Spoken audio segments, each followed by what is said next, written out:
Manuscritos. Economía y filosofía. Por Karl Marx. 12. Tercer manuscrito. Necesidad, producción y división del trabajo.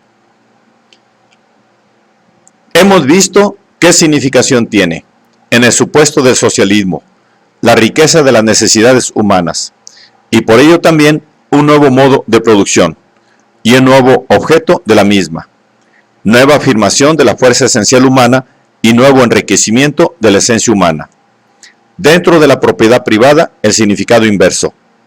Cada individuo especula sobre el modo de crear en el otro una nueva necesidad, para obligarlo a un nuevo sacrificio, para sumirlo en una nueva dependencia, para desviarlo hacia una nueva forma del placer y con ello de la ruina económica. Cada cual trata de crear una fuerza esencial extraña sobre el otro, para encontrar así satisfacción a su propia necesidad egoísta.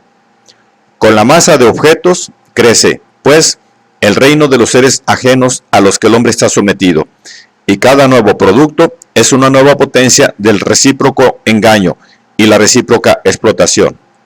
El hombre, en cuanto hombre, se hace más pobre, necesita más del dinero para adueñarse del ser enemigo, y el poder de su dinero disminuye en relación inversa a la masa de la producción, es decir, su menesterosidad crece cuando el poder del dinero aumenta. La necesidad de dinero es así la verdadera necesidad producida por la economía política y la única necesidad que ella produce. La cantidad de dinero es cada vez más su única propiedad importante. Así como él reduce todo su ser a su abstracción, así se reduce él a su propio movimiento a ser cuantitativo. La desmesura y el exceso es su verdadera medida. Incluso subjetivamente esto se muestra en parte en el hecho de que el aumento de la producción y de las necesidades se convierte en el esclavo ingenioso y siempre calculador de caprichos inhumanos, refinados, antinaturales e imaginarios. La propiedad privada no sabe hacer de la necesidad bruta necesidad humana. Su idealismo es la fantasía, la arbitrariedad, el antojo. Ningún eunuco adula más bajamente a su déspota o trata con más infames medios de estimular su agotada capacidad de placer para granjarse más monedas, para hacer salir las aves de oro del bolsillo de sus prójimos cristianamente amados. Cada producto es un reclamo con el que se quiere ganar el ser de los otros, su dinero. Toda necesidad real o posible es una posibilidad que arrastrará las moscas a la miel, la explotación general de la esencia comunitaria del hombre. Así como toda imperfección del hombre es un vínculo con los cielos, un flanco por el que su corazón es accesible al sacerdote, todo apuro es una ocasión para aparecer del modo más amable ante el prójimo y decirle: querido amigo, te doy lo que necesitas, pero ya conoces la conditio sine qua non, ya sabes con qué tinta tú me tienes que obligar. Te despojo al tiempo que te proporciona un placer. El productor se aviene a los más abyectos caprichos del hombre, hace de Celestina entre él y su necesidad, le despierta apetitos morbosos y acecha toda debilidad para exigirle después la propina por estos buenos oficios. Esta enajenación se muestra parcialmente al producir el refinamiento de las necesidades y de sus medios de una parte, mientras produce bestial salvajismo, plena, brutal y abstracta simplicidad de las necesidades de la otra. O mejor, simplemente se hace renacer en un sentido opuesto. Incluso la necesidad del aire libre deja de ser en el obrero una necesidad. El hombre retorna a la caverna, envenenada ahora por la nefítica pestilencia de la civilización y que habita solo en precario, como un poder ajeno que puede escapársele cualquier día, del que puede ser arrojado cualquier día si no paga. Tiene que pagar por esta casa mortuoria, la luminosa morada que Prometeo señala, según Esquilo, como uno de los grandes regalos con los que convierte las fieras en hombres. Deja de existir para el obrero. La luz, el aire, etc., la más simple limpieza animal, deja de ser una necesidad para el hombre. La basura, esta corrupción y podredumbre del hombre, la cloaca de la civilización, esto hay que entenderlo literalmente, se convierte para él en un elemento vital. La dejadez totalmente antinatural, la naturaleza podrida, se convierten en su elemento vital. Ninguno de sus sentidos continúa existiendo, no ya en su forma humana, pero ni siquiera en forma inhumana, ni siquiera en forma animal. Retornan las más burdas formas e instrumentos del trabajo humano, como la calandria de los esclavos romanos, convertida en modo de producción y de existencia de muchos obreros ingleses. No solo no tiene el hombre ninguna necesidad humana, es que incluso las necesidades animales desaparecen. El irlandés no conoce ya otra necesidad que la de comer, y para ser exactos, la de comer patatas, y para ser más exactos aún, solo la de comer patatas ennoblecidas, las de peor calidad. Pero Inglaterra y Francia tienen en cada ciudad industrial una pequeña Irlanda. El salvaje, el animal, tiene la necesidad de la caza, del movimiento, etcétera, de la compañía. La simplificación de la máquina de trabajo se aprovecha para convertir en obrero al hombre que está aún formándose, al hombre aún no formado, al niño, así como se ha convertido al obrero en un niño totalmente abandonado. La máquina se acomoda a la debilidad del hombre para convertir al hombre débil en máquina. El economista y el capitalista, en general, hablamos siempre de los hombres de negocios empíricos cuando nos referimos a los economistas, que son manifestación y existencia científica. Prueba cómo la multiplicación de las necesidades y de los medios engendra la carencia de necesidades y de medios.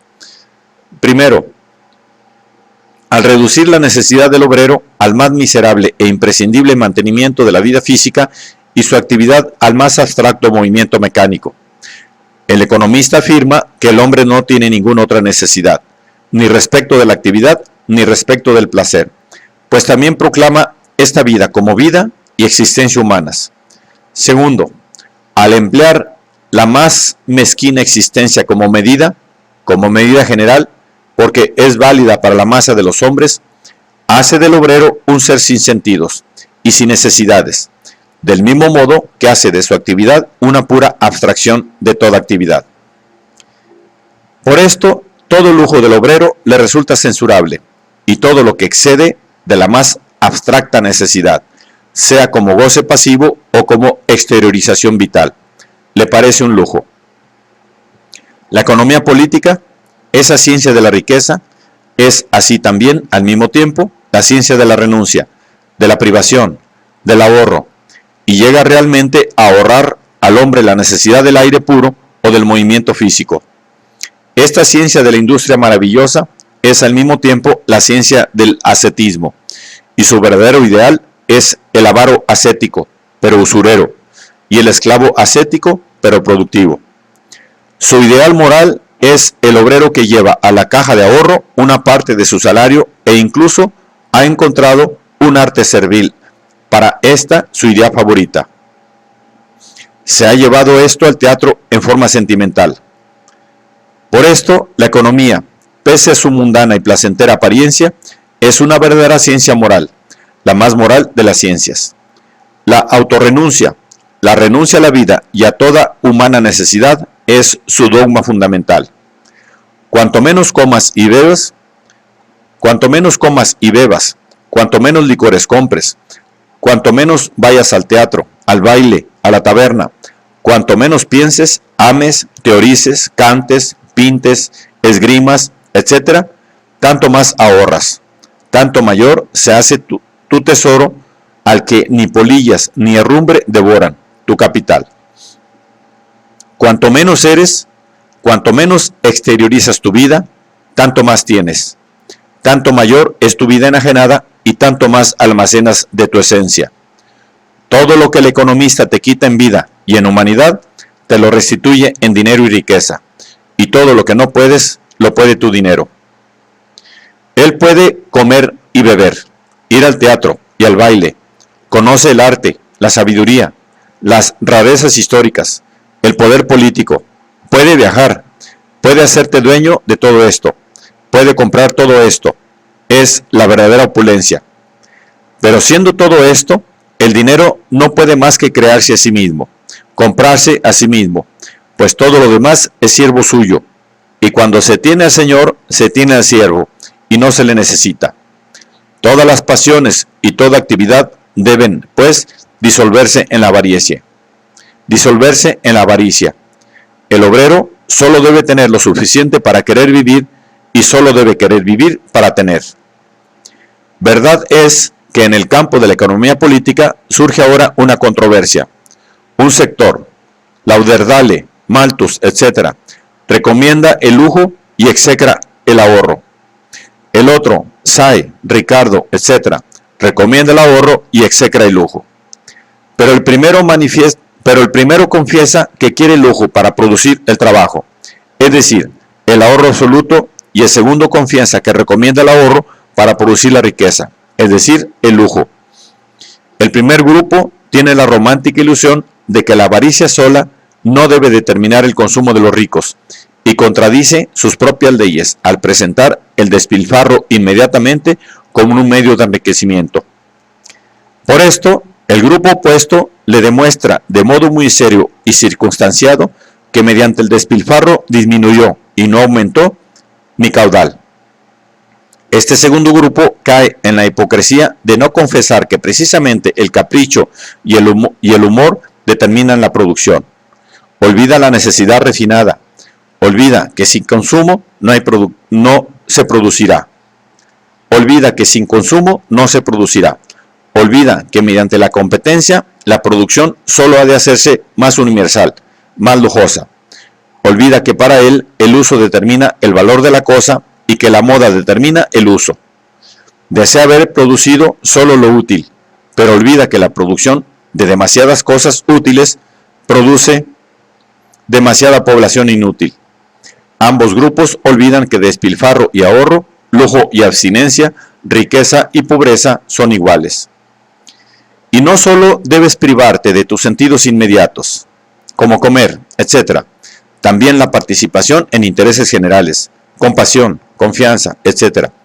Todo esto debes ahorrártelo si quieres ser económico y no quieres morir de ilusiones. Todo lo tuyo tienes que hacerlo venal, es decir, útil. Si pregunto al economista, ¿obedezco las leyes económicas si consigo dinero de la entrega de la prostitución de mi cuerpo al placer ajeno? Los obreros fabriles en Francia llaman a la prostitución de sus hijas y esposas la enésima hora de trabajo, lo cual es literalmente cierto. ¿No actúo de modo económico al vender a mi amigo a los marroquíes? Y el tráfico de seres humanos, como comercio de conscriptos, etc., tiene lugar en todos los países civilizados. El economista me contestará, no operas en contra de mis leyes, pero mira lo que dicen la señora moral y la señora religión. Mi moral y mi religión económica no tienen nada que reprocharte. Pero ¿a quién tengo que creer ahora? ¿A la economía política o a la moral? La moral de la economía política es el lucro, el trabajo y el ahorro, la sobriedad. Pero la economía política me promete satisfacer mis necesidades. La economía política de la moral es la riqueza con buena conciencia, con virtud, etc. Pero ¿cómo puedo ser virtuoso si no soy? ¿Cómo puedo tener buena conciencia si no tengo conciencia de nada? El hecho de que cada esfera me mida con una medida distinta y opuesta a las demás, con una medida la moral, con otra distinta a la economía política, se basa en la esencia de la enajenación, porque cada una de estas esferas es una determinada enajenación del hombre y contempla un determinado círculo de la actividad esencial enajenada. Cada una de ellas se relaciona de forma enajenada con la otra enajenación. El señor Michel Chevalier reprocha así a Ricardo que hace abstracción de la moral.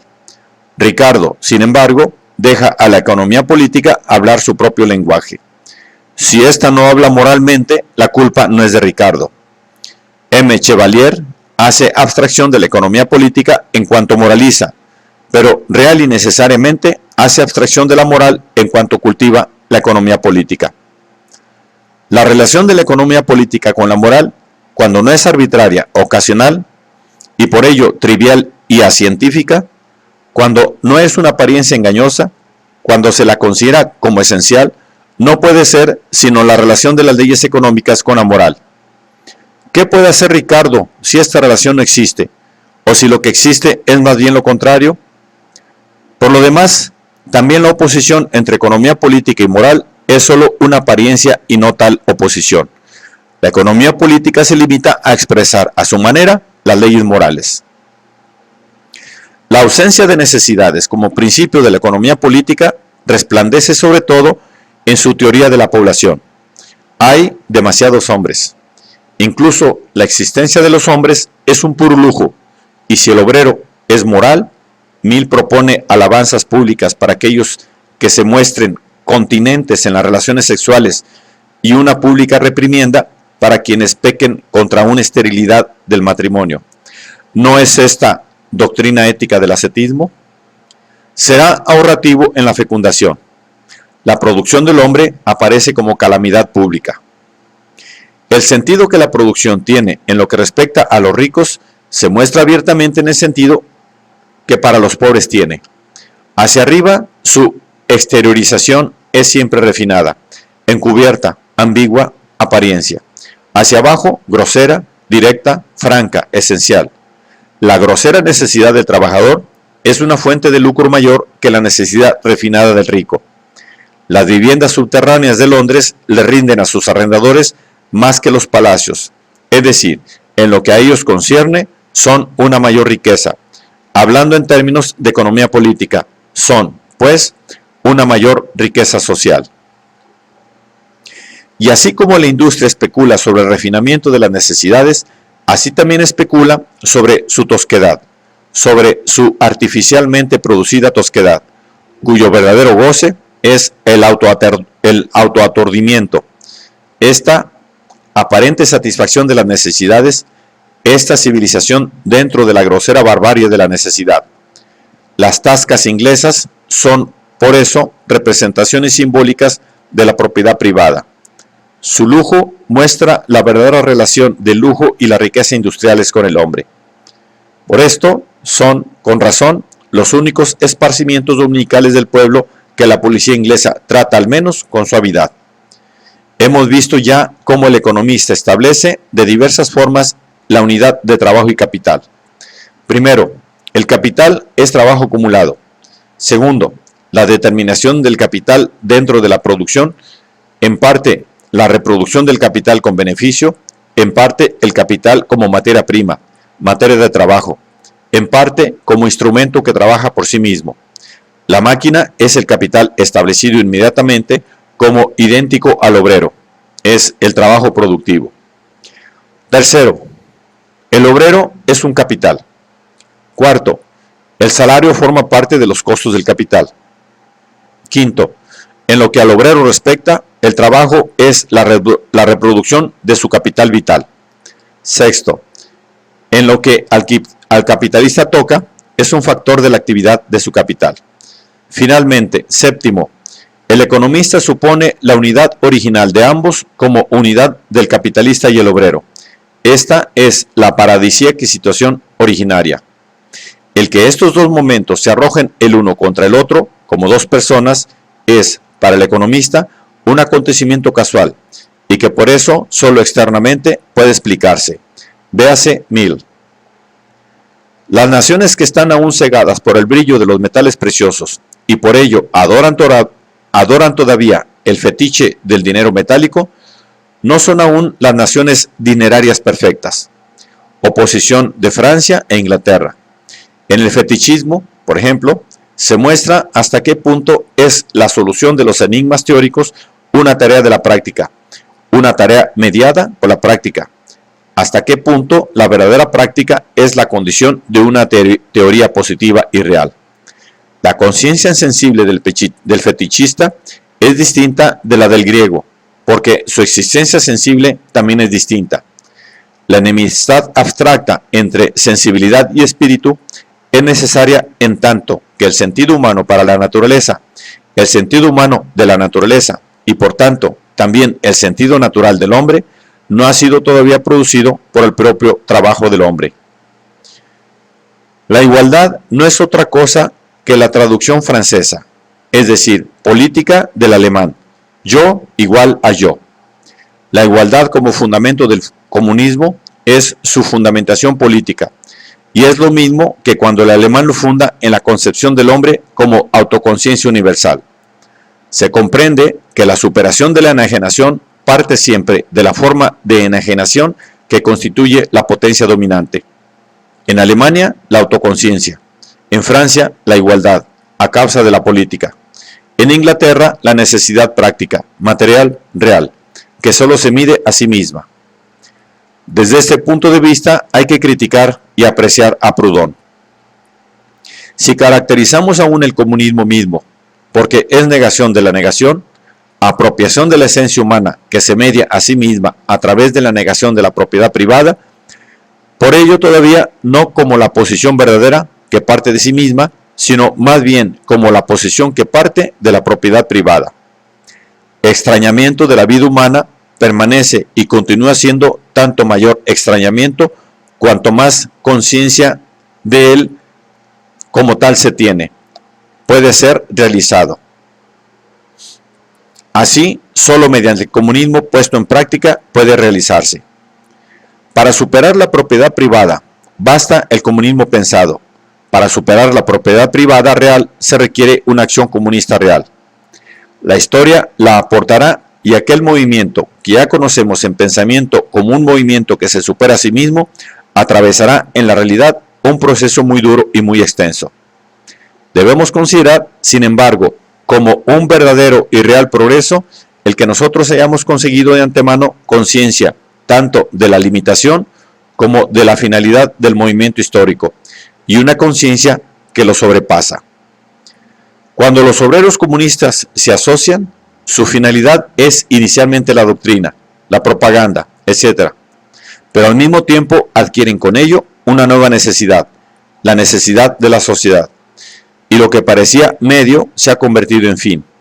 Se puede contemplar este movimiento práctico en sus más brillantes resultados cuando se ven reunidos a los obreros socialistas franceses. No necesitan ya medios de unión o pretextos de reunión como el fumar, el beber, el comer, etc.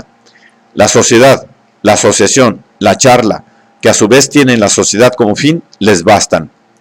Entre ellos, la fraternidad de los hombres no es una frase, sino una verdad, y la nobleza del hombre brilla en los rostros endurecidos por el trabajo.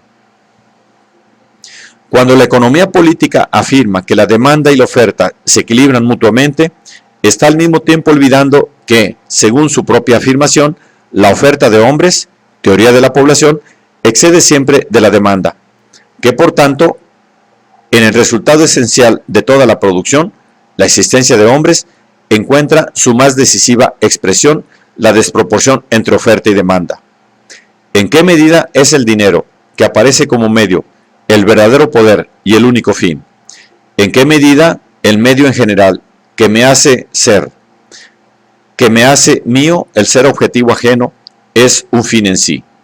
Es cosa que puede verse en el hecho de cómo la propiedad de la tierra, allí donde la tierra es la fuente de la vida, el caballo y la espada, en donde ellos son el verdadero medio de vida, son reconocidos como los verdaderos poderes políticos de la vida. En la Edad Media se emancipa un estamento tan pronto como tiene derecho a portar la espada. Entre los pueblos nómadas es el caballo el que hace libre, partícipe de la comunidad. Hemos dicho antes que el hombre retorna a la caverna, etc., pero en una forma enajenada, hostil. El salvaje, en su caverna, este elemento natural que se le ofrece espontáneamente para su goce y protección, no se siente extraño, o, mejor dicho, se siente tan a gusto como un pez en el agua. Pero la cueva del pobre es una vivienda hostil, que se resiste como una potencia extraña, que no se le entrega hasta que él no le entrega a ella su sangre y su sudor, que él no puede considerar como un hogar, en donde finalmente pudiera decir, aquí estoy en casa, en donde él se encuentra más bien en una casa extraña, en la casa de otro que continuamente lo acecha y que lo expulsa si no paga el alquiler. Igualmente, desde el punto de vista de la calidad, ve su casa como lo opuesto a la vivienda humana situada en el más allá, en el cielo de la riqueza. La enajenación aparece tanto en el hecho de que mi medio de vida es de otro, que mi deseo es la posesión inaccesible de otro, como en el hecho de que cada cosa es otra que ella misma, que mi actividad es otra cosa, que, por último, y esto es válido también para el capitalista, domina en general el poder inhumano. La determinación de la riqueza derrochadora, inactiva y entregada solo al goce, cuyo beneficiario actúa, de una parte como un individuo solamente efímero, vano, travieso, que considera el trabajo de esclavo ajeno, el sudor y la sangre de los hombres, como presa de sus apetitos, y que por ello considera al hombre mismo, también a sí mismo, como un ser sacrificado y nulo. El desprecio del hombre aparece así, en parte como arrogancia, en parte como infame ilusión de que su desenfrenada prodigalidad y su incesante e improductivo consumo condicionan el trabajo y, por ello, la subsistencia de los demás. Conoce la realización de las fuerzas humanas esenciales solo como realización de su desorden, de sus humores, de sus caprichos arbitrarios y bizarros.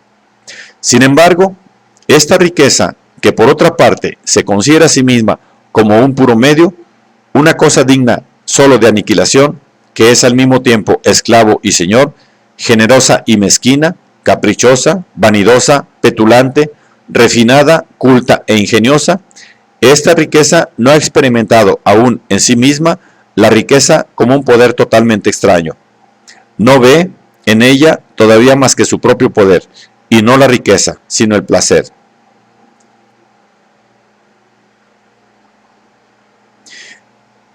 Y a la brillante ilusión sobre la esencia de la riqueza, cegada por la apariencia sensible, se enfrenta el industrial trabajador, sobrio, económico, prosaico, bien ilustrado sobre la esencia de la riqueza, que al crear a su ansia de placeres un campo más ancho, al cantarle alabanzas con su producción, sus productos son justamente abyectos cumplidos a los apetitos del derrochador.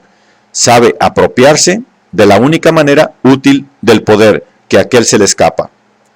Si inicialmente la riqueza industrial parece resultado de la riqueza fantástica derrochadora, su dinámica propia desplaza también de una manera activa a esta última. La baja del interés del dinero es, en efecto, resultado y necesaria consecuencia de movimiento industrial. Los medios del rentista derrochador disminuyen, en consecuencia, diariamente, en proporción inversa del aumento de los medios y los ardides del placer. Está obligado, así, o bien a devorar su capital, es decir, a perecer, o bien a convertirse él mismo en capitalista industrial. Por otra parte, la renta de la tierra sube, ciertamente, de modo continuo, merced a la marcha del movimiento industrial. Pero como ya hemos visto, llega necesariamente un momento en el que la propiedad de la tierra debe caer, como cualquier otra propiedad, en la categoría del capital que se reproduce con beneficio. Y esto es, sin duda, el resultado del mismo movimiento industrial. El terrateniente derrochador debe así, o bien devorar su capital, es decir, perecer, o bien convertirse en arrendatario de su propia tierra, en industrial agricultor.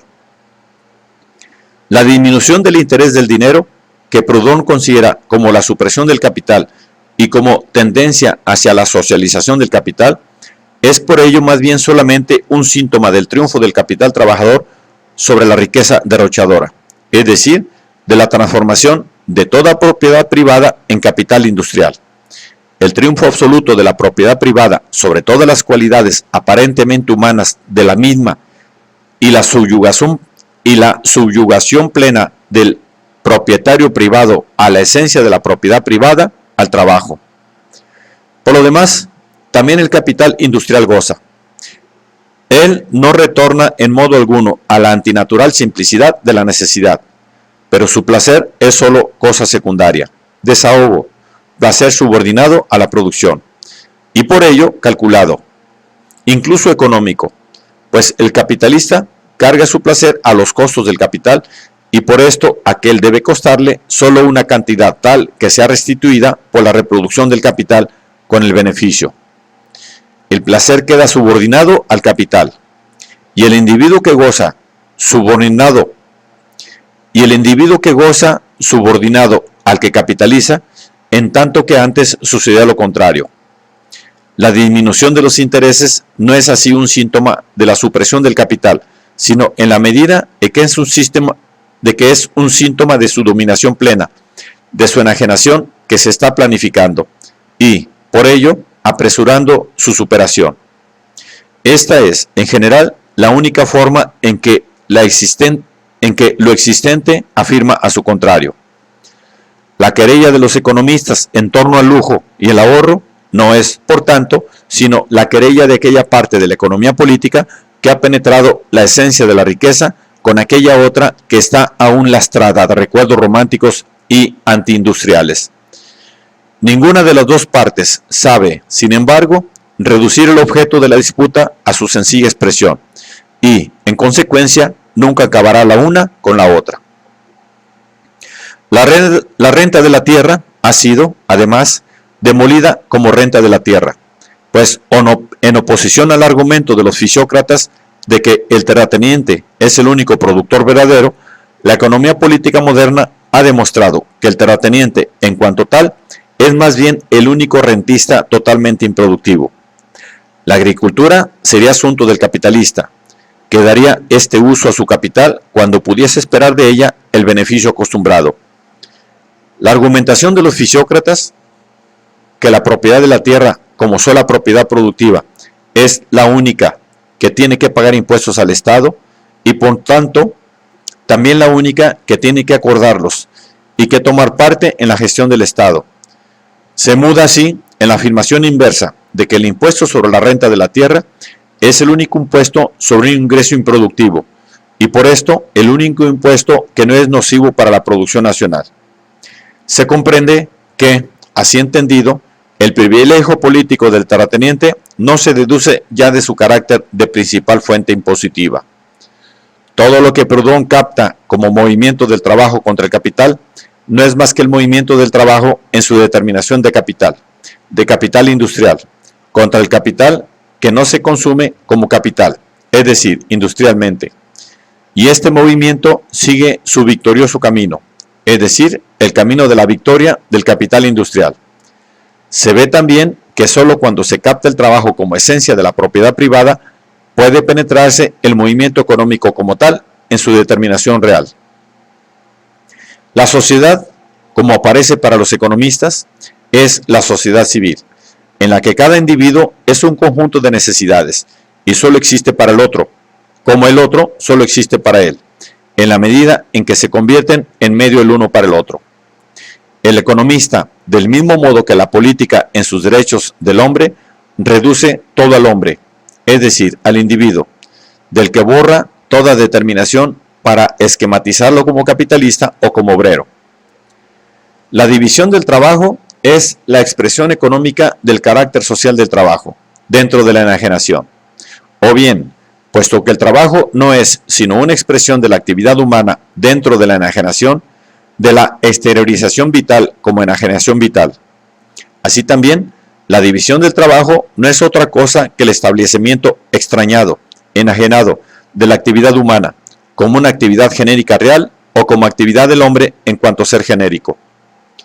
Sobre la esencia de la división del trabajo, que naturalmente tenía que ser considerada como un motor fundamental de la producción de riqueza en cuanto se reconocía el trabajo como la esencia de la propiedad privada, es decir, sobre esta forma enajenada y extrañada de la actividad humana como actividad genérica, son los economistas muy oscuros y contradictorios. Adam Smith: la división del trabajo no debe su origen a la humana sabiduría, es la consecuencia necesaria, lenta y gradual de la propensión al intercambio y a la negociación de unos productos por otros. Esta tendencia al intercambio es verosímilmente una consecuencia necesaria del uso de la razón y de la palabra. Es común a todos los hombres y no se da en ningún animal. En cuanto se hace adulto, el animal vive de su propio esfuerzo. El hombre necesita constantemente del apoyo de los demás, que sería vano esperar de su simple benevolencia.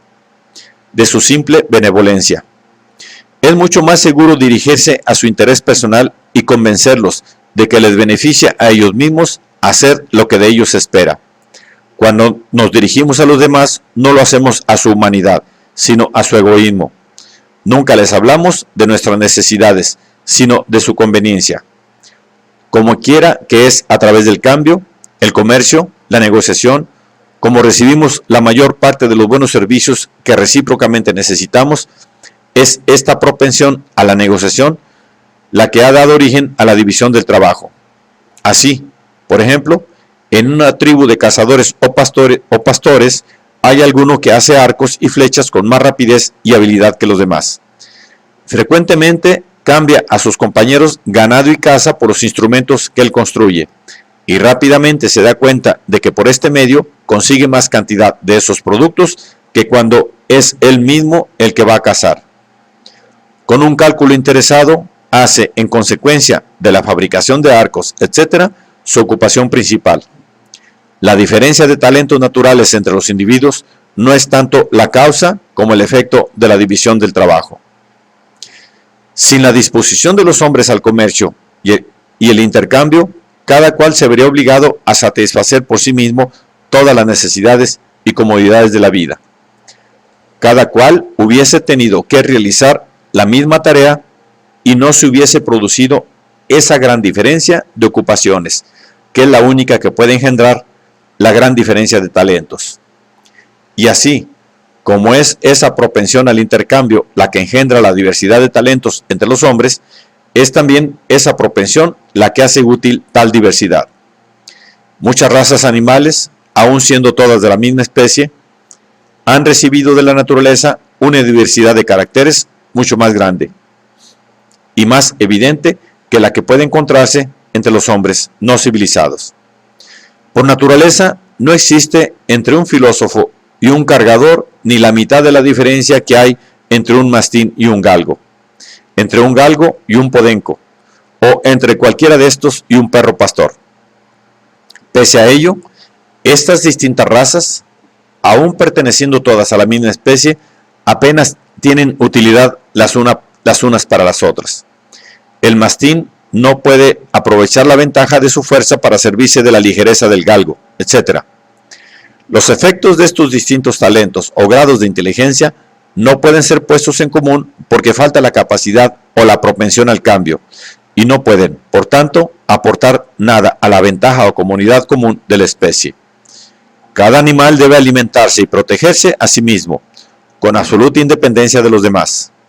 No puede obtener la más mínima ventaja de la diversidad de talentos que la naturaleza ha distribuido entre sus semejantes. Por el contrario, entre los hombres, los más diversos talentos se resultan útiles unos a otros, porque mediante esa propensión general al comercio y el intercambio, los distintos productos de los diversos tipos de actividad pueden ser puestos, por así decir, en una masa común a la que cada cual puede ir a comprar una parte de la industria de los demás de acuerdo con sus necesidades. Como es esa propensión al intercambio la que da su origen a la división del trabajo, la extensión de esta división estará siempre limitada por la extensión de la capacidad de intercambiar, o, dicho en otras palabras, por la extensión del mercado.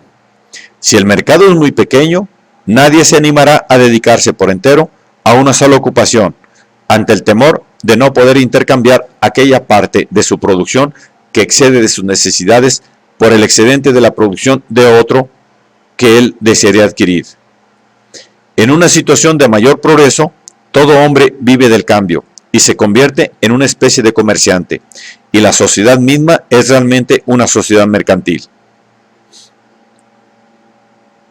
La sociedad es una serie de intercambios recíprocos. En el comercio está la esencia toda de la sociedad. La acumulación de capitales crece con la división del trabajo y viceversa.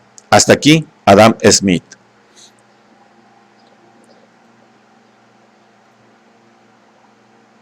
Si cada familia produjera la totalidad de los objetos de su consumo, podría la sociedad marchar así, aunque no se hiciese intercambio alguno.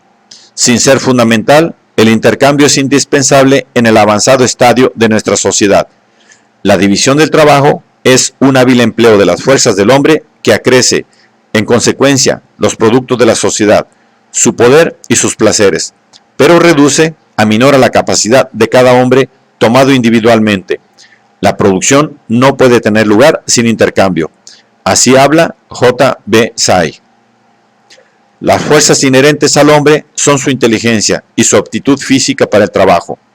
Las que se derivan del estado social consisten en la capacidad de dividir el trabajo y de repartir entre los distintos hombres los diversos trabajos, y en la facultad de intercambiar los servicios recíprocos y los productos que constituyen este medio.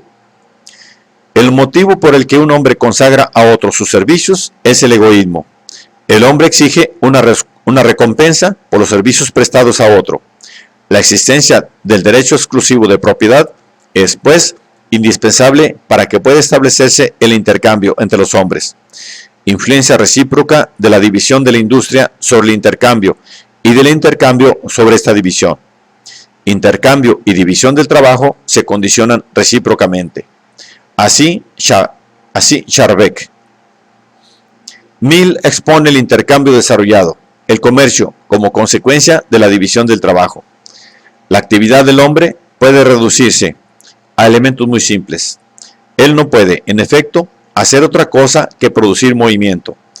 Puede mover las cosas para alejarlas o aproximarlas entre sí. Las propiedades de la materia hacen el resto. En el empleo del trabajo y de las máquinas ocurre con frecuencia que se pueden aumentar los efectos mediante una oportuna división de las operaciones que se oponen y la unificación de todas aquellas que de algún modo pueden favorecerse recíprocamente. Como, en general, los hombres no pueden ejecutar muchas operaciones distintas con la misma habilidad y velocidad, como la costumbre les da esa capacidad para la realización de un pequeño número, siempre es ventajoso limitar, en lo posible, el número de operaciones encomendadas a cada individuo. Para la división del trabajo y la repartición de la fuerza de los hombres de la manera más ventajosa, es necesario operar en una multitud de casos en gran escala o, en otros términos, producir las riquezas en masa. Esta ventaja es el motivo que origina las grandes manufacturas, un pequeño número de las cuales, establecidas en condiciones ventajosas, aprovisionan frecuentemente con los objetos por ellas producidos, no solo uno, sino varios países en las cantidades que ellos requieran. Así, Mill. Toda la economía política moderna está de acuerdo, sin embargo, en que división del trabajo y riqueza de la producción, división del trabajo y acumulación del capital se condicionan recíprocamente. Así como en el hecho de que solo la propiedad privada liberada, entregada a sí misma, puede producir la más útil y más amplia división del trabajo. La exposición de Adam Smith se puede resumir así. La división del trabajo da a éste una infinita capacidad de producción. Se origina en la propensión al intercambio y al comercio, una propensión específicamente humana que verosímilmente no es casual, sino que está condicionada por el uso de la razón y del lenguaje. El motivo del que cambia no es la humanidad, sino el egoísmo. La diversidad de los talentos humanos es más el efecto que la causa de la división del trabajo, es decir, del intercambio. También es solo este último el que hace útil aquella diversidad. Las propiedades particulares de las distintas razas de una especie animal son por naturaleza muy distintas que la diversidad de dones y actividades humanas. Pero como los animales no pueden intercambiar, no le aprovecha a ningún individuo animal la diferente propiedad de un animal de la misma especie, pero de distinta raza. Los animales no pueden adicionar las diversas propiedades de su especie. No pueden aportar nada al provecho y al bienestar común de su especie. Otra cosa sucede con el hombre, en el cual los más dispares talentos y formas de actividad se benefician recíprocamente porque pueden reunir sus diversos productos en una masa común de la que todos pueden comprar. Como la división del trabajo brota de la propensión al intercambio, crece y está limitada por la extensión del intercambio, del mercado. En el estado avanzado, todo hombre es comerciante. La sociedad es una sociedad mercantil. Say considera el intercambio como casual y no fundamental. La sociedad podría subsistir sin él. Se hace indispensable en el estado avanzado de la sociedad. No obstante, sin él no puede tener lugar la producción. La división del trabajo es un cómodo y útil medio, un hábil empleo de las fuerzas humanas para el desarrollo de la sociedad, pero disminuye la capacidad de cada hombre individualmente considerado. La última observación es un progreso de Say. Skarbek distingue las fuerzas individuales inherentes al hombre, inteligencia y disposición física para el trabajo, de las fuerzas derivadas de la sociedad, intercambio y división del trabajo, que se condicionan mutuamente. Pero el presupuesto necesario del intercambio es la propiedad privada. Skarbek expresa aquí en forma objetiva lo mismo que Smith, Say, Ricardo, etc.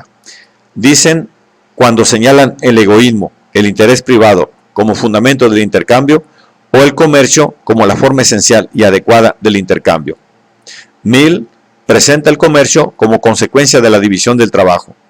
La actividad humana se reduce, para él, a un movimiento mecánico.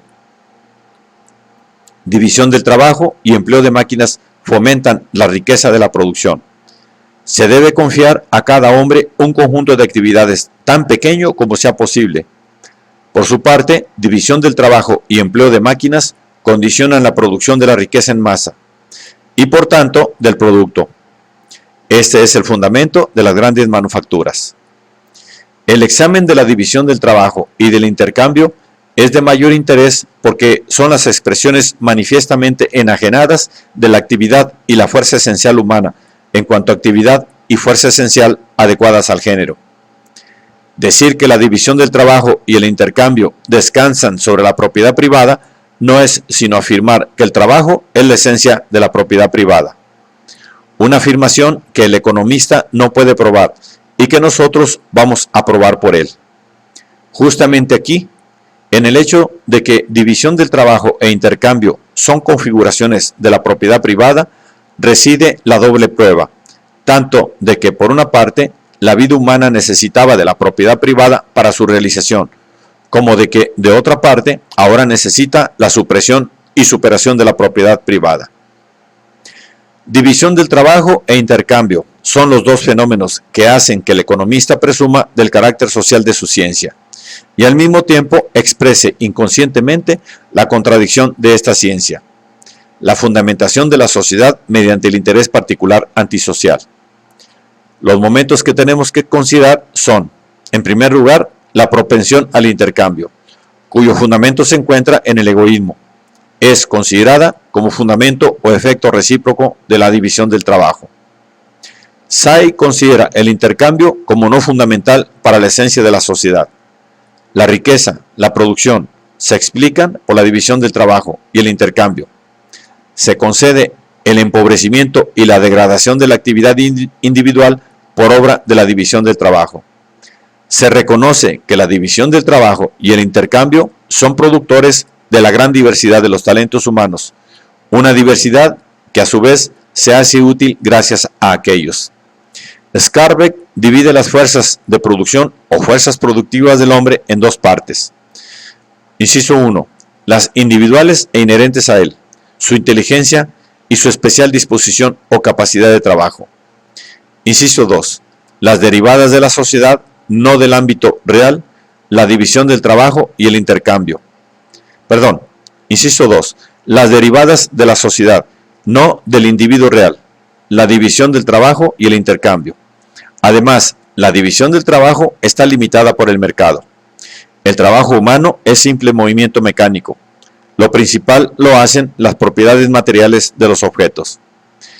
A un individuo se le debe atribuir la menor cantidad posible de funciones, fraccionamiento del trabajo y concentración del capital, la inanidad de la producción individual y la producción de la riqueza en masas. Concepción de la propiedad privada libre en la división del trabajo.